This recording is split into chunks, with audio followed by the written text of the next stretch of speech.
I have been asked to explain to you the mission and achievement of 50 years of existence of the EORTC. I have no conflict of interest. EORTC, for those of you who are of my generation, you probably remember the enthusiasm, the European spirit, the birth of Europe, the golden 60s. And what I'm going to say during this short presentation is trying to highlight what EORTC has brought in Europe for the young generation and what EORTC can still do with the young generation in the next 50 years. It was the golden 60s, the beginning of cancer chemotherapy, the very first trial, late 50s, and a few visionaires, really European visionaires, decided that if Europe wanted to be on the map of cancer fight and cancer improvement of treatment, they had to put their act together and to work together. And basically, EORTC has still the same mission. It has brought two things in Europe. The first is international cooperation, which did not exist before '62, and the second is multidisciplinarity. There were no multidisciplinary approach before 1962. Of course, one of the co-founders, Henri Tagnon, the Belgian, had the vision to put the data center, the central facility in Brussels, but he was working with Georges Maté, with Silvio Garattini, and so on. EORTC has evolved, and now, of course, our mission is also to develop translational imaging biobanking platform, establish new standard of care, large academic trials, practice-changing trials, but also sophisticated, complex clinical research program associated with quality assurance program. I would like to pay tribute to all the EORTC presidents over these 50 years who really dedicated and commit part of their professional life to this European spirit enthusiasm created by the founders. As Roger Stoop, our current president, is saying, EORTC is a family, and the family has two components. One of the components is the groups and the task force, that is the network. The 2,000 investigators in 300 institutions, divided by either clinical research or translational research aspects. The clinical research division consists of tumor group, tumor-specific, or other groups like radiotherapy and infectious disease, quality of life, but also task force specifically dedicated to cancer in the elderly, cutaneous lymphoma, and the translational research, which include pathobiology group, imaging group, pharmacology and molecular mechanism.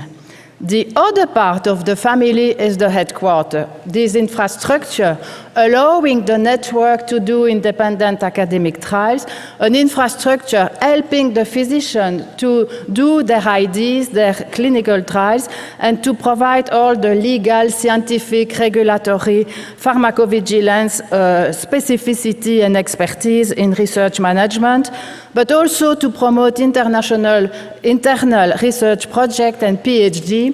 Over the last 20 years, we had 35 PhD theses within EORTC headquarters, using the advantage of the large database and the large collection of data that we have accumulated over the last 50 years. Over the last 11 years, more than 70,000 patients have accepted to participate in EORTC clinical trials. Overall, the database consists of more than 180,000 patients who trust us and who accepted to be randomized in an EORTC clinical trials. I think this gives us a moral responsibility and a duty to pursue our activity and to maintain quality in academic clinical research in Europe. By history, 85% of our patients come from EU countries, while 15% are from non-EU countries. But more and more, due to the complexity of research, we do transatlantic trials, but also with Australia, with Canada, intergroup trials. We have to think global. EORTC has brought now for the achievement a phenomenal strength in practice-changing trial for all what we used to call the common cancer, which now we know even become rare, such as GI, lung, breast, because of the fragmentation, but also specifically dedicated network to rare tumors such as soft tissue sarcoma.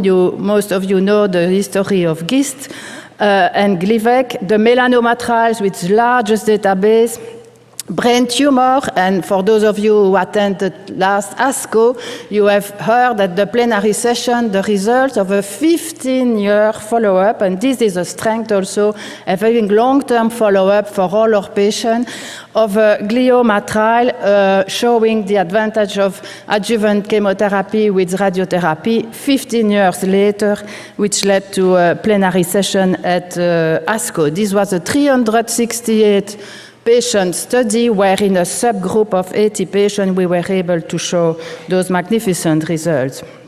In hemato-oncology as well, actually the very first trial of EORTC was a Hodgkin trial, and we have a large database on Hodgkin trial where now also we do long-term survey and long-term analysis on fertility, quality of life, secondary tumor, and a lot of possibility for PhD thesis on those databases. We also would like to stress the role that EORTC has played in larynx preservation, which is extremely important for the quality of life of patients. Still, patients with head and neck cancer will die, but it is much more better to die while you are able to speak to your family than with a laryngectomy. Now, what is next and what is ahead of us? This is a slide that I showed at the 50th anniversary last March. This is the cover, front cover of the Time magazine in August 2011. The decline and fall of Europe. It was with the economical crisis. It was not necessarily on cancer research, but I think it is really important that if we want to keep Europe on the map, we have to put our act together and to further promote pan-European cooperation in this difficult time and this difficult environment. Of course, in Europe, we have a drawback from the legislation, which is perhaps not always very much adapted to our need. We have complex legislation, we have the EU guidelines or directive, and the problem is the implementation by member states. We have to adapt to law on human experimentation, on biobank, on privacy, on radioprotection, and so on. And those of you who attend the theater with Martine and all her team, you have understood the difficult regulatory environment we are facing. The way forward, 3 buzzwords: streamline, simplify, harmonize. And I am happy to say that we have played a major role in the achievement of having the Commission accept to revise the directive, which is now going to be a regulation. But it's not the end of the story. The problem will be how member states will implement these rules, and we already know that ethics committees are going to be a problem.